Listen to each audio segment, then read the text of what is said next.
आज हम इस वीडियो में डिस्कस करेंगे कि वो फ़ीमेल जो प्रेगनेंसी प्लान कर रही हैं उनको कौन से स्टेप्स फॉलो करने चाहिए प्रेगनेंसी होने से पहले, ताकि एक प्रेगनेंसी एक तो सक्सेसफुल हो, मिसकैरेज के रिस्क कम से कम हो, बेबी के अंदर कोई बर्थ डिफेक्ट ना पैदा हो और हमें एक अच्छे रिज़ल्ट्स मिलें।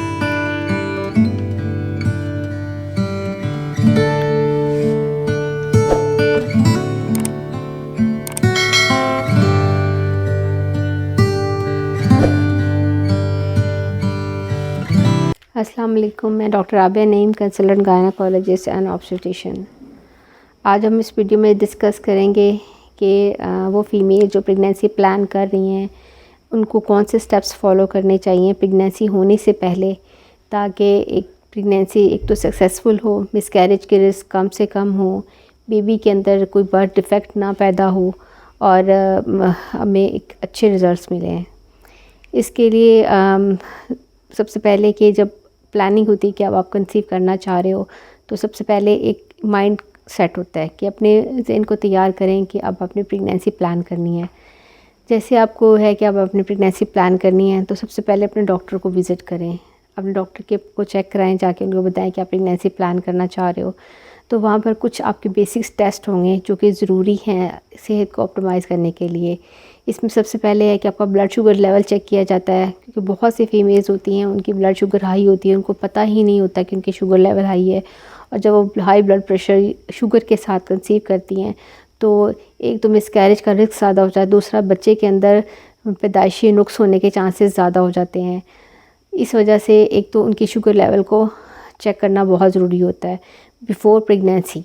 दूसरा है उनका ब्लड प्रेशर चेक किया जाता है कि उस वक़्त उनका बीपी नॉर्मल है।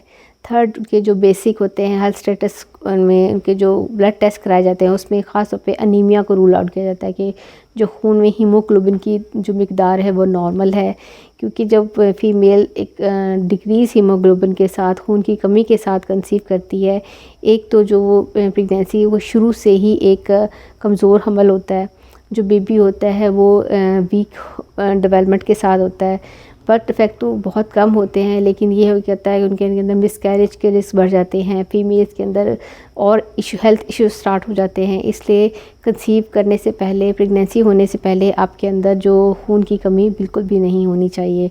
और कुछ फीमेल्स होती हैं कुछ ड्रग्स इस्तेमाल कर रही होती हैं, जैसे किसी को जोड़ों की बीमारी है, रूमेटॉइड आर्थराइटिस है, कोई कनेक्टिव टिश्यू डिजीज़ है, या कोई और फीमेल्स होती हैं जो कैंसर की मेडिसिन इस्तेमाल कर रही होती हैं, और जैसे बीथोट्रेक्सेट होता है, उनको हमने ऐसी मेडिसिन को at least 3 to 4 month before pregnancy हमने स्टॉप करना होता है, उनको कोई ऑल्टरनेट देना होता है।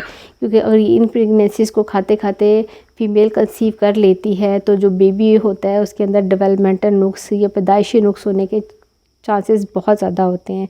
इसलिए ये सब मेडिसिन आपका डॉक्टर उनको देखता है, उनका जो बेहतर अल्टरनेट होता है जिसके साथ कंसीव कर लेना आसान होता है, और जो उसकी जो प्रॉब्लम होता है मेडिकल इलनेस है वो भी नहीं होती। तो इसलिए अब डॉक्टर को विज़िट करना पहले बहुत ज़रूरी होता है।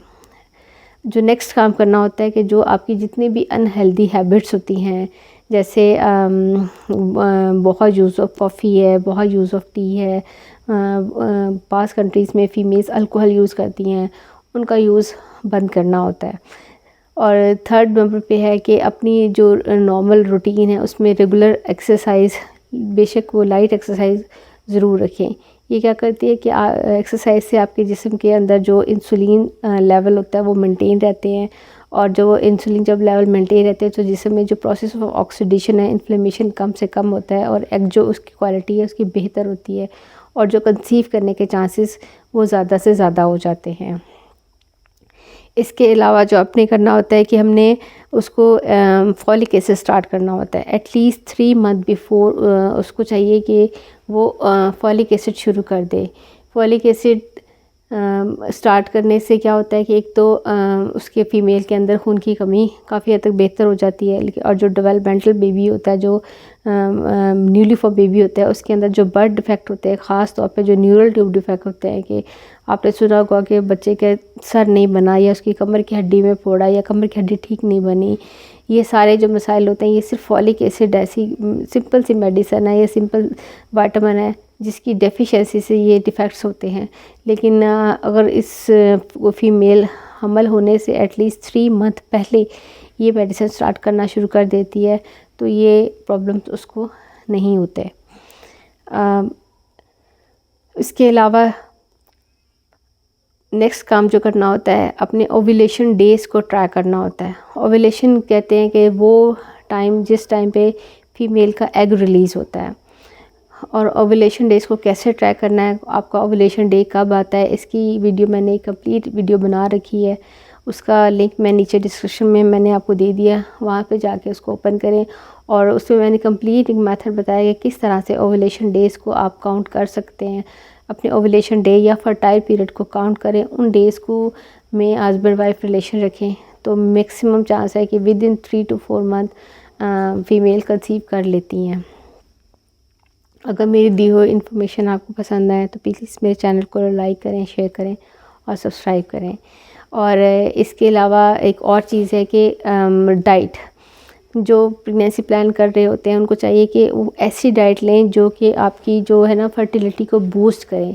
इसकी भी एक वीडियो है कि वो सारी डाइट मैंने डिस्कस कर दी हैं जो कि फ़ीमेल के अंदर उसकी एग की क्वालिटी को बेहतर कर देती हैं और जो चांस ऑफ प्रेगनेंसी वो बढ़ जाते हैं। उसका भी लिंक मैंने डिस्क्रिप्शन में दे रखा है, वो वहाँ से जाकर आप देखें ताकि आपको एक कंप्लीट इंफॉर्मेशन मिले, एक कंप्लीट प्लान मिले before starting to get pregnant, ताकि एक हेल्दी प्रेगनेंसी हो, मिसकैरेज का रिस्क कम हो, बच्चे के अंदर डिफेक्ट्स का रिस्क कम हो। अगेन, अगर आपको मेरी इन्फॉर्मेशन अच्छी लगी तो प्लीज़ मेरे चैनल को लाइक करें, शेयर करें और सब्सक्राइब करें। शुक्रिया।